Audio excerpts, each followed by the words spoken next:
The cruelest thing about public humiliation is that everyone remembers the moment, but almost no one knows the truth behind it. The first thing I noticed wasn't the laughter. It was the deep crimson stain slowly spreading across the front of my navy suit like an ink blot no amount of dry cleaning would ever completely erase. The ballroom fell strangely quiet for half a heartbeat before the sound arrived all at once. Glasses clinked. Someone gasped. Then came the laughter. Not nervous laughter. Not uncomfortable laughter. Genuine amusement. Hundreds of executives, department heads, managers, and guests stood beneath sparkling crystal chandeliers in one of Chicago's most exclusive downtown hotels, watching me stand perfectly still while red wine dripped from my jacket onto the polished marble floor. My wife, Amanda, lowered the empty glass and looked at me with a smile that had once made me believe we could survive anything. Tonight, that same smile carried only embarrassment and disappointment. "Maybe now you'll understand you don't belong here," she said loudly enough for the people nearest us to hear. Several of her co-workers exchanged amused glances. A few tried hiding their smiles behind champagne flutes. Others didn't bother pretending. They laughed openly. Someone muttered, "Guess she finally got tired of bringing him around." Another answered, "Can't blame her." I didn't respond. I simply looked down at the wine soaking into the fabric, reached into my pocket, unfolded a white handkerchief, and calmly wiped a few drops from my wrist. My silence seemed to confuse them more than any angry outburst could have. Amanda had expected an argument. She had expected me to defend myself, maybe even leave in humiliation. Instead, I looked back at her with the same calm expression I'd worn when we exchanged wedding vows 11 years earlier. That seemed to irritate her even more. "Say something," she snapped quietly through clenched teeth while maintaining a polished corporate smile for everyone watching. I met her eyes for only a second before looking around the ballroom. Giant company banners hung from the ceiling. Digital displays celebrated another record-breaking fiscal year.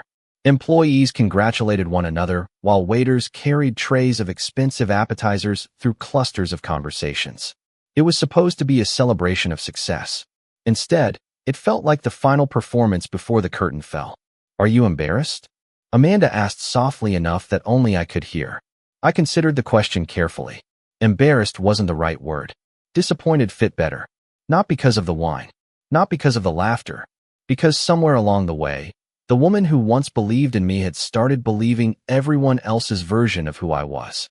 To them, I was simply Amanda Walker's husband. The quiet man who never talked about work. The one who drove an older pickup instead of a luxury SUV. The husband who politely smiled during company events before disappearing into the background. They filled in the blanks themselves. They assumed I had failed somewhere. They assumed Amanda was carrying our marriage while I drifted through life. I never corrected them. Sometimes people reveal more about themselves when they think they already know everything about you. Amanda certainly had. "Security can probably help him find the exit," one vice president joked from behind me. More laughter followed. I heard every word. I remembered every face. Not because I planned revenge. Because moments like these have a strange way of introducing you to people's true character. Character always appears when someone believes there will be no consequences.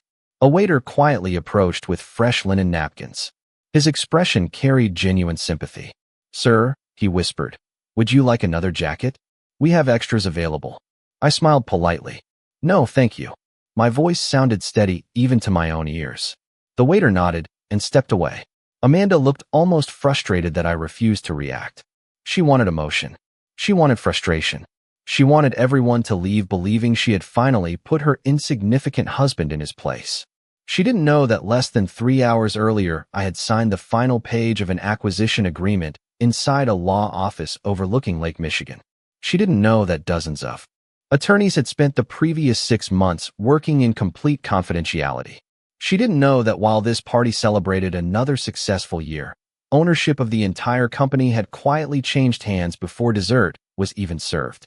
No public announcement had been made. No internal email had gone out. Only a handful of lawyers, investment partners, and board representatives knew the transaction had officially closed. Amanda certainly wasn't one of them. Neither was her CEO. Neither were the executives still laughing behind crystal glasses. They believed tomorrow morning would be another ordinary business day. I glanced toward the ballroom entrance where my phone vibrated once inside my pocket. Only one vibration. The signal we had agreed upon earlier that afternoon. Everything was finalized. Every signature confirmed. Every transfer complete. I didn't need to check the screen. I already knew what the message said. I slipped the phone back into my pocket without looking. Amanda noticed the movement and rolled her eyes. "Checking sports scores?" she asked sarcastically. I almost smiled. "No," I answered quietly. "Just making sure tomorrow starts on schedule." She frowned slightly, clearly unsure what I meant.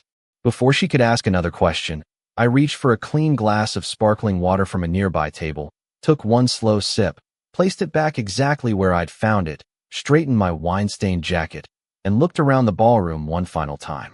Every laugh echoed a little longer than the last. Every confident smile seemed permanently fixed in place. They believed tonight would be remembered as the evening Amanda embarrassed her husband in front of the entire company. They had no idea they were actually attending the final celebration before meeting the company's new owner the following morning. Amanda watched me walk toward the ballroom doors without calling my name. That surprised me more than the wine. 11 years ago, she would have rushed across any room if she thought I had been embarrassed. She would have taken my hand, apologized for everyone else, and reminded me that we were supposed to face the world together. Somewhere between our first apartment and this luxury hotel, success had quietly changed the way she measured people. I stepped into the quiet hallway outside the ballroom, where the music became little more than a distant rhythm behind thick wooden doors. The scent of expensive perfume disappeared, replaced by polished marble, fresh flowers, and the faint aroma of coffee drifting from a nearby conference room. I loosened my tie slightly and looked at my reflection in a large decorative mirror. The red stain across my jacket was impossible to ignore. It looked dramatic enough that most people would probably remember it for years. I smiled to myself because I knew tomorrow morning that memory would be attached to something entirely different. My phone vibrated again. This time I checked it. One message appeared from my lead attorney.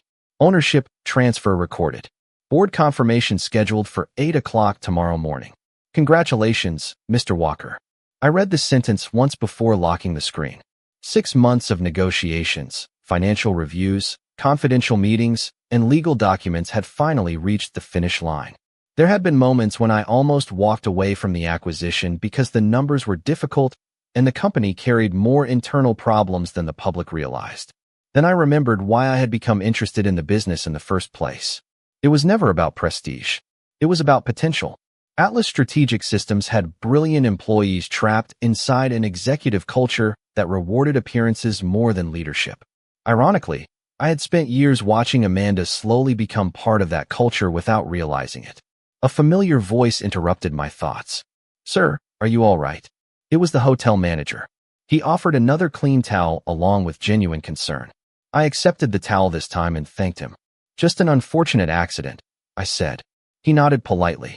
"If you need anything this evening, my staff will be happy to help." "Actually," I answered, "you already have." He smiled without asking another question and quietly walked away. Kindness rarely needed an audience. I appreciated that. I sat alone on a leather bench overlooking the city through floor-to-ceiling windows. Chicago glittered beneath the night sky. Streams of headlights moved through downtown streets while the lights from office towers reflected across the river. Years earlier, Amanda and I used to drive into the city simply to admire that view. We would split one dessert because money was tight and dream about where life might take us. Back then, she admired determination more than job titles. I still remembered the tiny apartment where the heating system rattled every winter. We owned mismatched furniture purchased from garage sales and secondhand stores. She laughed every time I burned pancakes on Sunday mornings. She used to tell me that one day we would have everything we needed because we had each other. Looking back now, I wondered exactly when those words stopped being enough for her. Maybe it happened after her promotions. Maybe it happened when coworkers started comparing salaries, vacation homes, and luxury cars over expensive lunches. Maybe it happened so gradually that neither of us noticed until tonight. The ballroom doors opened behind me, and several executives stepped into the hallway, still laughing about something from inside. None of them recognized me from the back. One of them said, "Poor guy never should have shown up dressed like that." Another replied, "Amanda deserves somebody with ambition." Their voices faded as they disappeared toward the elevators. I remained seated, strangely calm. They had reached their conclusions based on a few visible details. An older truck, a quiet husband, a simple suit.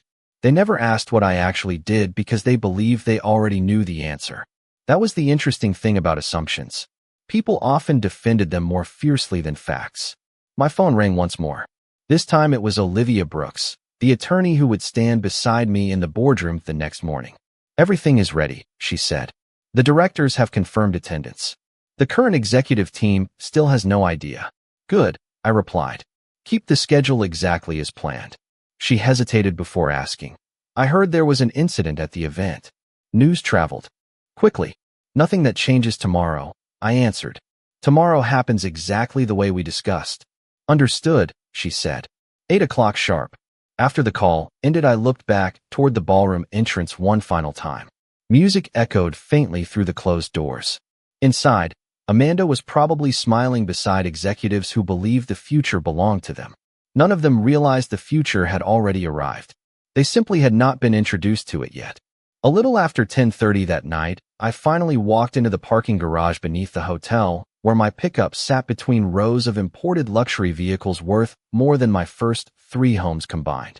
Amanda used to laugh whenever I said a vehicle only had one job, to get you safely from one place to another. Somewhere along the way, that simple belief became another reason for her embarrassment. She had suggested more than once that I should buy something that looked more successful. I always answered with the same smile. There would be plenty of time for appearances after the work was finished. I climbed into the driver's seat, but did not start the engine immediately.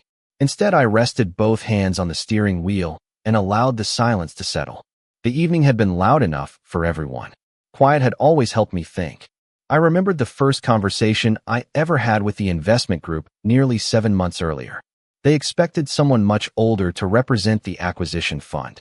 When I introduced myself wearing blue jeans after flying in from a manufacturing site, one executive actually asked whether I was there to repair the conference room projector. I never corrected his assumption until the meeting officially began. By the end of that afternoon, every person in the room understood that appearances rarely tell the whole story. The lesson stayed with me because people often revealed their values before they ever learned yours. My phone displayed a new email from the transition team. The subject line read Executive Orientation Schedule. Attached was tomorrow morning's agenda. 8 o'clock, Board Confirmation. 8:15, Ownership Announcement. 8:30, Leadership Review. 9 o'clock, Executive Department Introductions. Everything had been arranged weeks in advance. Every minute had a purpose. Every conversation had already been carefully prepared.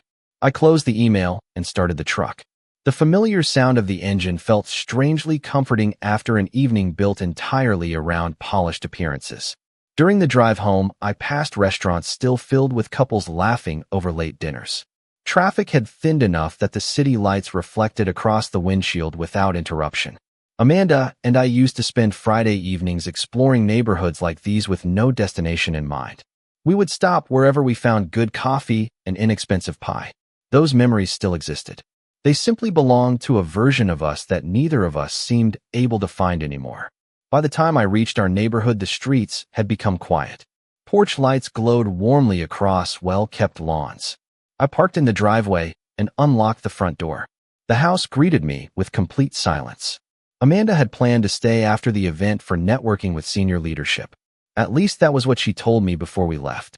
I removed the stained jacket, hung it carefully inside the laundry room, and poured myself a glass of water. Looking at the dark red stain under the bright kitchen light, I realized it would probably never disappear completely. Some marks stayed with you long after the moment itself ended. The difference was deciding whether they became reminders of failure or reminders of growth. Before heading upstairs, I opened a small safe hidden behind framed shelves in my home office.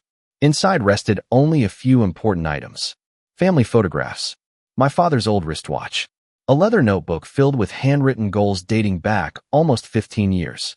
On the very last page, I had written a sentence after my first successful business acquisition. Never confuse recognition with value. Recognition depends on other people. Value depends on character. I smiled as I closed the notebook. My father had believed something similar. He worked as an electrician for more than 30 years and often reminded me that The strongest foundations are almost always hidden behind finished walls. People admire the paint, he used to say, but the house only stands because of what nobody sees.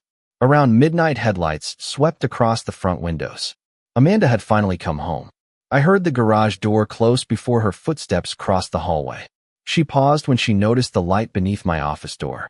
For a moment, neither of us spoke. Then she leaned against the doorway with crossed arms and an expression that looked more exhausted than angry. "You left without saying goodbye," she said quietly. I looked up from the notebook resting on my desk. There did not seem to be much left to say. She sighed and looked away for a second. "You made things awkward tonight." The words hung in the room much longer than either of us expected. I studied her face carefully, searching for regret, concern, or even curiosity about how I felt. Instead, I saw someone worried about professional embarrassment. She still believed tonight had damaged her reputation. She had no idea tomorrow morning would redefine everyone else's. Amanda remained in the doorway for several long seconds after speaking. The silence between us felt heavier than any argument we had ever shared. I closed the notebook gently and slid it back into the safe before locking the door. She watched the movement without asking what was inside. Years ago, she would have asked out of curiosity. Tonight, she barely seemed interested. "You could have handled yourself differently," she said as I walked past her into the hallway. Richard noticed everything. So did the executive team. I nodded once. I am sure they did. She followed me toward the kitchen where I filled another glass with cold water from the refrigerator. The digital clock above the stove read 12:17 in the morning. Less than 8 hours remained before the board meeting. Amanda leaned against the counter and folded her arms. "Do you know how important tonight was for me?" she asked. "People have been talking about a promotion for months. They finally see me as someone who belongs in senior leadership." Then you stood there looking completely out of place. I took a slow sip before answering. "Was it my suit?" I asked calmly. "Or was it the fact that I did not react the way everyone expected?" She looked irritated by the question. "Do not twist this around. You know exactly what I mean." I looked at her carefully. "I think I do. I just wanted to hear you say it." She let out a tired breath and rubbed her forehead. "You never understand how appearances matter."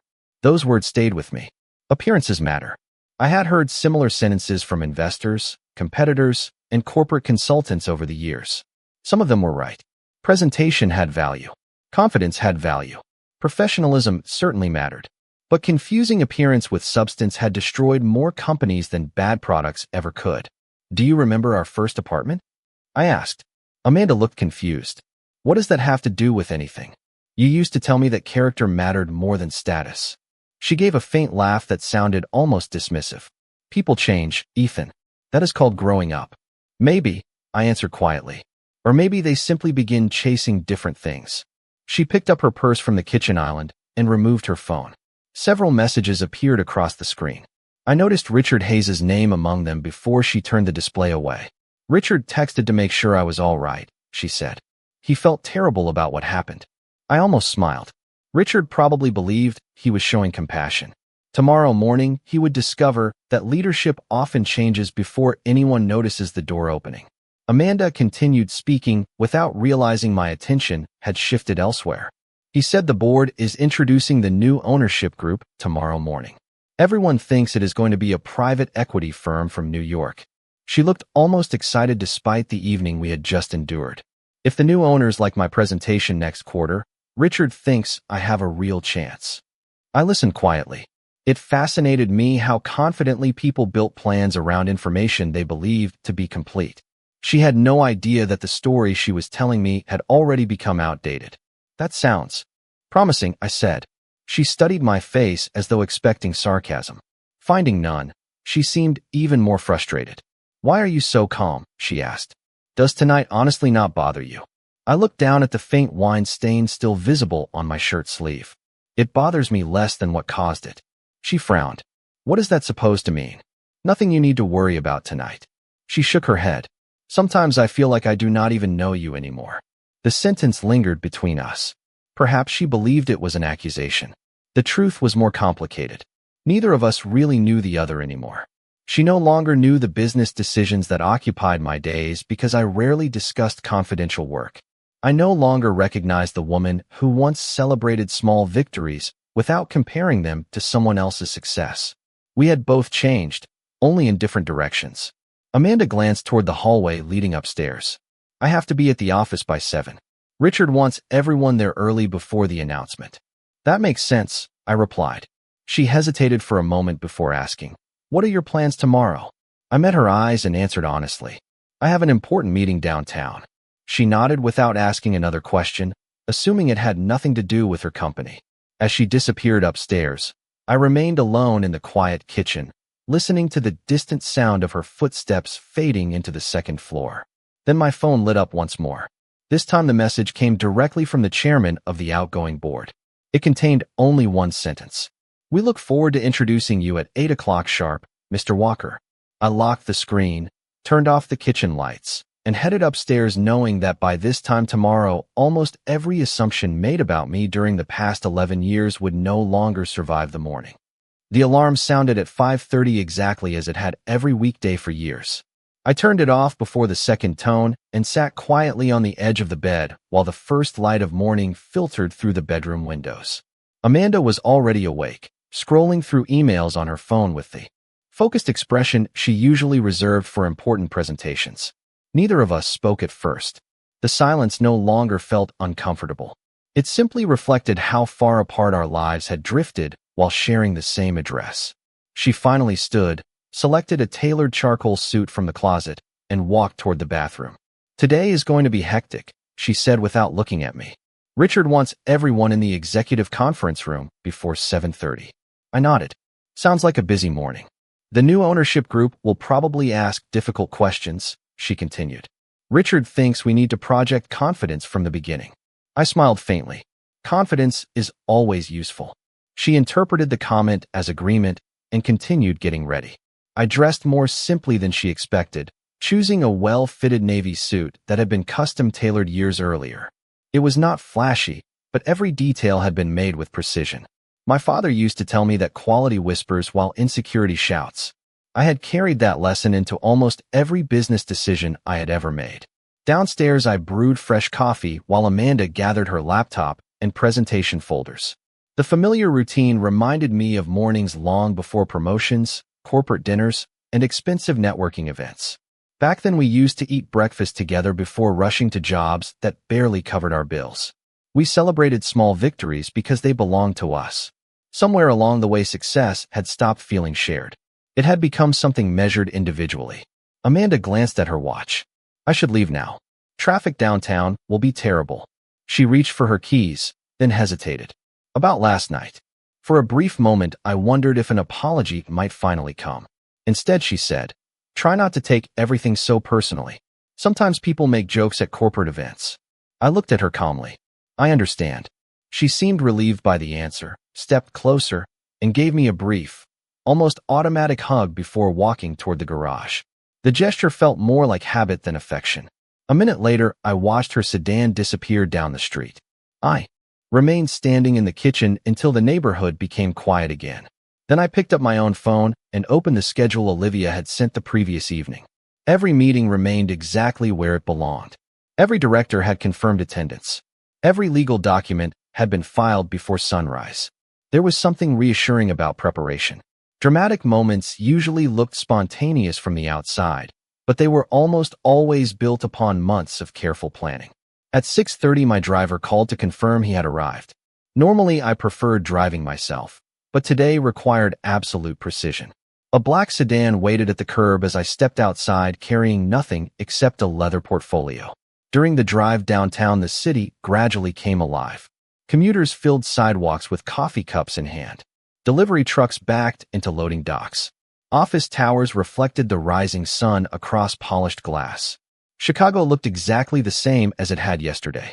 Only a handful of people knew that one of its largest companies had changed ownership overnight. Olivia was waiting in the lobby of the headquarters building when I arrived. She greeted me with a warm smile and extended her hand. Good morning, Mr. Walker. Good morning, Olivia. She noticed my relaxed expression and laughed softly. You are much calmer than most people would be this morning. There is no reason to rush, I replied. Everything important has already happened. Today, people simply learn about it.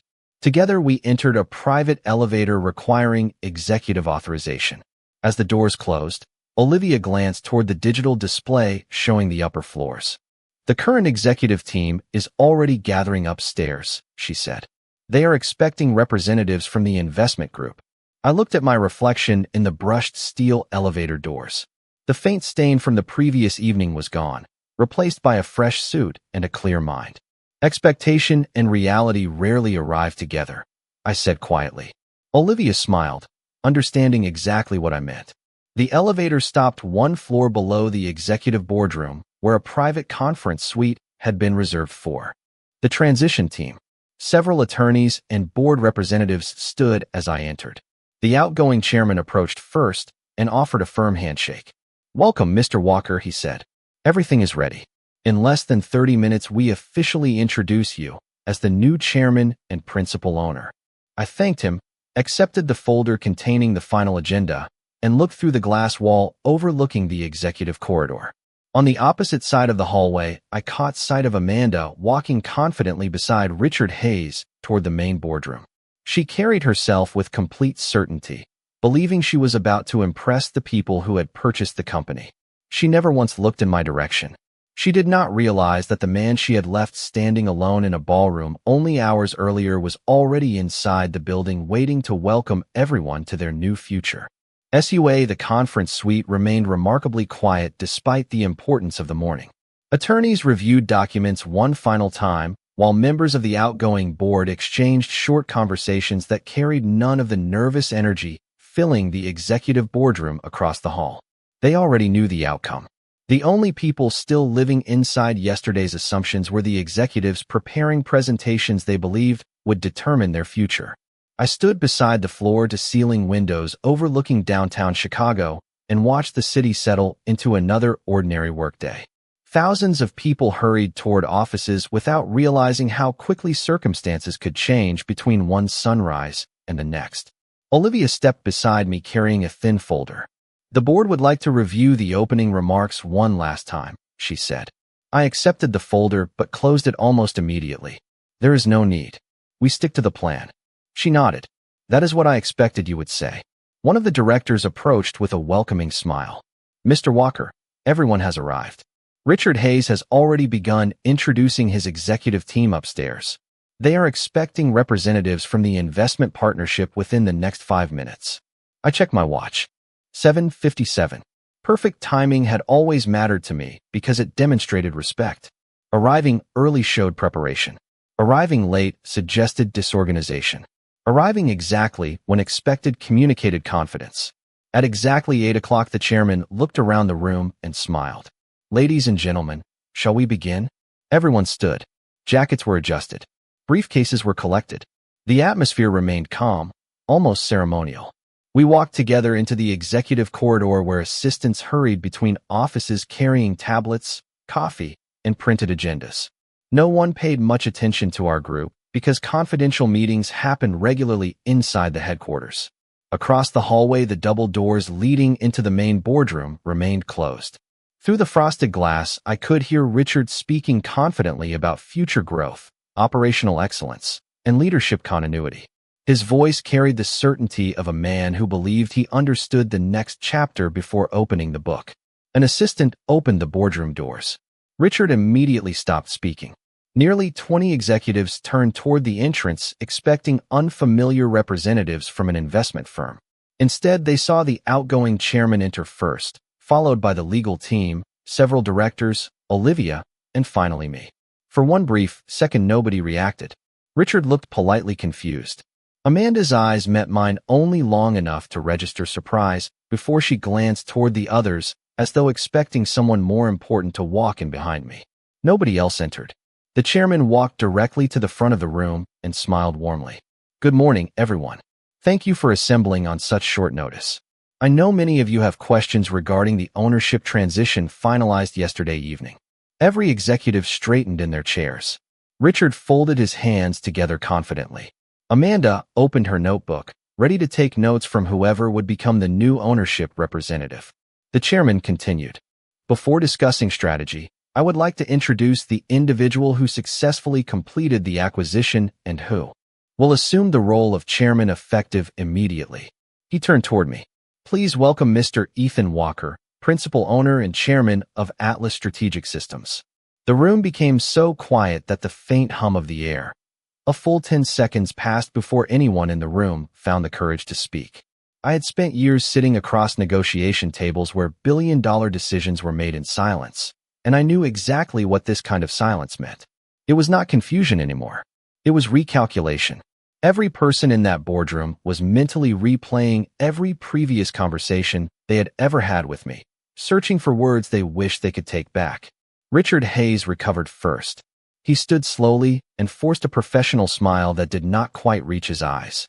Mr. Walker, he said carefully, on behalf of the executive team, congratulations. We were not informed that you were personally leading the acquisition. That was intentional, I answered calmly. Confidential transactions remain confidential until they are complete. Richard nodded once. Of course.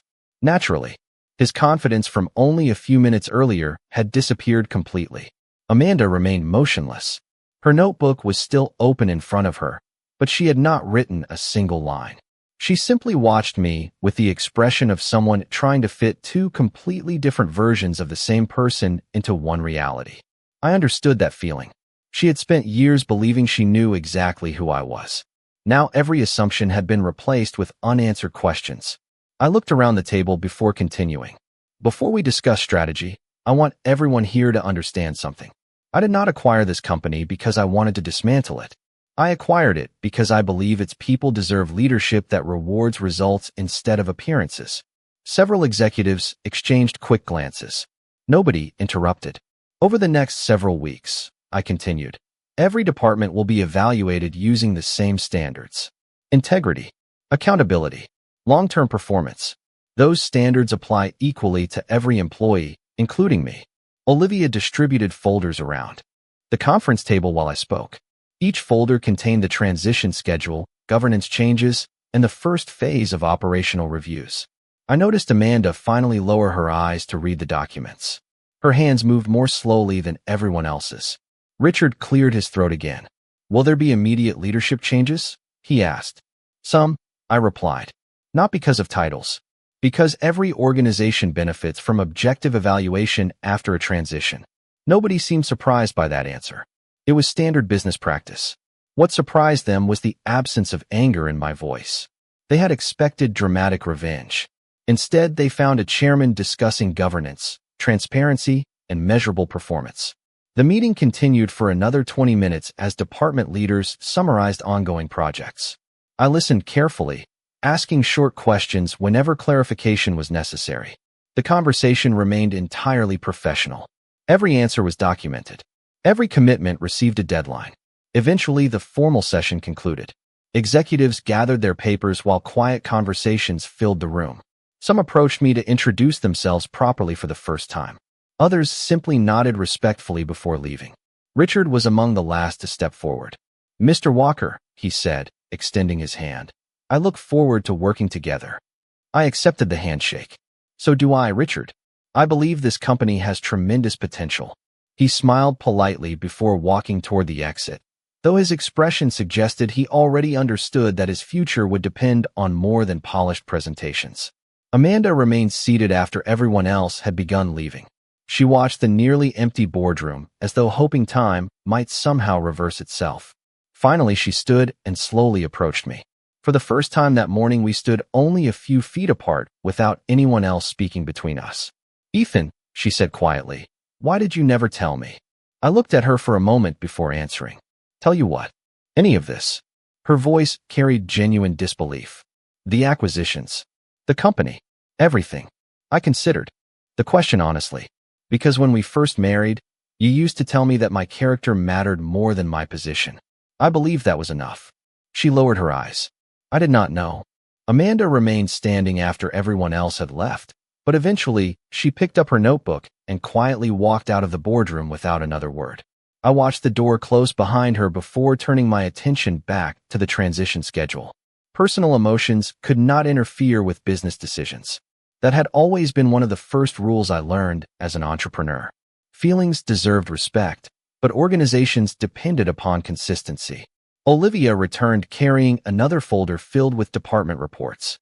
The internal audit team is ready whenever you are, she said. Good, I replied. We begin exactly as planned. During the next several hours, I met with leaders from finance, operations, compliance, and human resources. Every meeting followed the same structure. I asked questions. I listened more than I spoke. I requested supporting data instead of promises. Some executives arrived expecting dramatic speeches from the new owner. Instead, they found someone interested in measurable results and practical solutions. Word spread quickly throughout headquarters that the transition was far calmer than anyone had anticipated. Shortly before noon, Olivia entered my office again. Human Resources has completed the preliminary review you requested. She handed me a summary listing leadership evaluations, employee feedback, retention concerns, and several recommendations that had been ignored under the previous administration. One pattern appeared repeatedly. High-performing employees often felt overlooked, while visibility and personal relationships carried too much influence in promotion decisions. I closed the report and nodded slowly. That changes today. Within the hour, a company-wide message announced the creation of an independent leadership review committee, new promotion standards based on documented performance, and a confidential employee feedback process. No names were mentioned. No one was singled out. The purpose was improvement rather than punishment. Around 1:30, Richard Hayes requested a private meeting. He entered my office looking noticeably different from the confident executive I had seen only that morning. Mr. Walker, he began carefully, I wanted to personally apologize if my behavior at the company event yesterday created the wrong impression. I motioned toward the chair across from my desk. Please sit down, Richard. He thanked me and continued. Looking back, I should have handled the situation differently. I listened without interrupting. When he finished, I answered honestly. Yesterday is already over. What matters now is how we lead going forward. Relief crossed his face, although he still looked uncertain. Does that mean I still have your confidence? I folded my hands on the desk. Confidence is not something I give permanently. It is something every leader earns repeatedly through actions. Over the next 90 days, every executive position will be evaluated using the same standards. That includes yours. Richard nodded slowly. That is fair. I believe so, I answered. He thanked me for the meeting and quietly left the office. Later that afternoon, I reviewed department assignments with Olivia. One item caught my attention. Amanda's marketing division had consistently exceeded its measurable targets despite several organizational obstacles. I looked through the performance reports twice before speaking. Her department has produced strong results. Olivia nodded. The numbers are very solid. Employee surveys also describe her as hardworking and highly capable, although several comments mentioned that recent leadership culture encouraged unnecessary competition between departments. I closed the folder. Then we evaluate her exactly as we evaluate everyone else. Performance remains separate from personal relationships. Olivia smiled slightly. That is why people wanted you leading this transition. 3 months passed more quickly than I expected. The leadership review concluded exactly as planned, based entirely on measurable performance, documented results, and professional conduct. Some executives remained in their positions because they consistently delivered value. Others chose to resign after realizing the culture they had depended upon no longer existed. A few accepted different responsibilities where their skills were a better fit.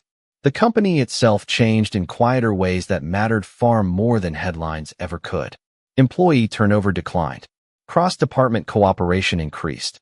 Anonymous surveys reflected something I had hoped to see from the beginning. People no longer believed they had to impress the right personalities to build successful careers. They simply needed to do meaningful work well. Amanda continued leading the marketing division throughout the transition. She never asked for special treatment, and she never received any. Every proposal she submitted went through the same review process as every other executive. To her credit, she adapted quickly. The competitive attitude that once defined many leadership meetings gradually disappeared from her presentations. She stopped talking about appearances and started talking about customers, employees, and long-term value. More than once I noticed younger managers seeking her advice after meetings. She listened more than she spoke. In many ways, she became the leader I remembered from years earlier, before ambition had become tangled with status. One Friday afternoon, she knocked on my office door after most employees had already left for the weekend. Do you have a few minutes? she asked. Of course, I answered. She stepped inside, carrying a small rectangular box wrapped in plain brown paper. She placed it gently on my desk before taking a seat. I found this at a specialty cleaner, she said quietly. They managed to restore your jacket. I opened the box slowly. Inside rested the navy jacket from the company celebration, carefully pressed and looking almost new. Only the faintest trace of the old stain remained near the inside lining where nobody else would ever notice it. I ran my hand across the fabric without speaking. They told me some marks never disappear completely, Amanda continued. I suppose that is true for more than clothing. I looked up and met her eyes. For the first time in a very long, while there was no ambition behind her expression, no calculation, no concern about titles or promotions. There was simply honesty. I have replayed that evening in my mind more times than I can count, she said. Not because you became chairman. That is not what keeps me awake. What stays with me is realizing that I had already stopped seeing the person standing beside me long before that night happened. I judged you by things that should never have mattered. I listened quietly, allowing her to finish without interruption. You once asked me if I remembered our first apartment, she continued with a faint smile. I do. I remember the broken heater, the folding chairs, and the terrible pancakes you insisted on making every Sunday. I laughed softly. They really were terrible. She smiled for the first time during the conversation. They were. But I would trade every expensive dinner from the last several years just to sit in that little kitchen again and remember what actually made us happy. The room became quiet. Outside my office, the evening sunlight reflected across the glass walls, casting long shadows through the nearly empty headquarters. Finally, I spoke. Success changes people if they allow it to replace gratitude. It almost happened to both of us in different ways. She nodded slowly. I cannot change what I did. No, I answered. None of us can. But I can decide who I become from here. I looked at the restored jacket one last time before carefully placing it back inside the box. That is the only decision any of us truly controls. Amanda stood and walked toward the door before stopping one final time. Whether we ever rebuild what we lost is your decision, she said softly.